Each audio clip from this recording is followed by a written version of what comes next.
शेतकरी मित्रांनो, तुम्ही डाळिंब पीक केलंय आणि या डाळिंब पिकाचं रेकॉर्ड ब्रेक उत्पादन मिळवायचं आहे. तसेच हे डाळिंब पिकाचं फळ एक्सपोर्ट क्वालिटीचं तुम्हाला पिकवायचं असल्यास आज मी तुमच्या समोर घेऊन आलोय याराची एव्हरग्रीन जोडी. कोणती माहिती का?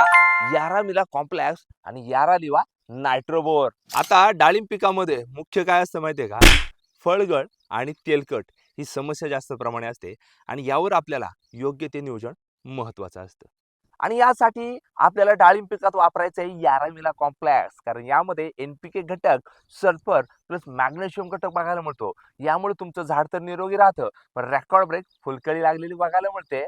आणि ह्या यारामिला कॉम्प्लेक्सच्या एका दाण्यामध्ये 9 अन्नद्रव्य बघायला मिळतात. आणि यातील नायट्रेट नायट्रोजन हा घटक काय करतो, तुमच्या झाडाला लगेच उपलब्ध करतं आणि कोणत्याही वातावरणामध्ये तुमच्या झाडाची ग्रोथ वाढ एक नंबर व्हायला मदत होते.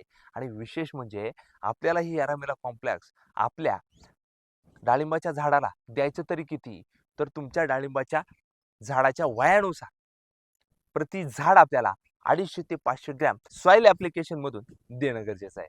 आणि या सोबत वापरायचे आपल्याला यारा लिवा नायट्रोवर, कारण फळ तडकण्याची क्रॅकिंगची समस्या अतिशय कमी प्रमाणात होणार आणि एकंदरीतच काय, वजनदार टपोरी फळं बघायला मिळणार. आकर्षक गडद लाल रंग यामध्ये झालेला बघायला मिळतो. आणि याच्या जोडीला बोरांची साथ आहे.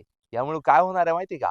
पॉलिनेशन म्हणजे परागीकरण ही प्रक्रिया सुधारणार देखील आहे. त्यामुळे शेतकरी मित्रांनो, डाळिंबाचं रेकॉर्ड ब्रेक उत्पादन, रेकॉर्ड ब्रेक फुलकळी, रेकॉर्ड ब्रेक फळधारणा आणि एक नंबर एक्सपोर्ट क्वालिटीचा माल पिकवायचा असल्यास याराचं यारामिला कॉम्प्लेक्स आणि यारालिओ नायट्रोवर ही जोडी, एव्हरग्रीन जोडी वापरायला अजिबात विसरू नका. धन्यवाद.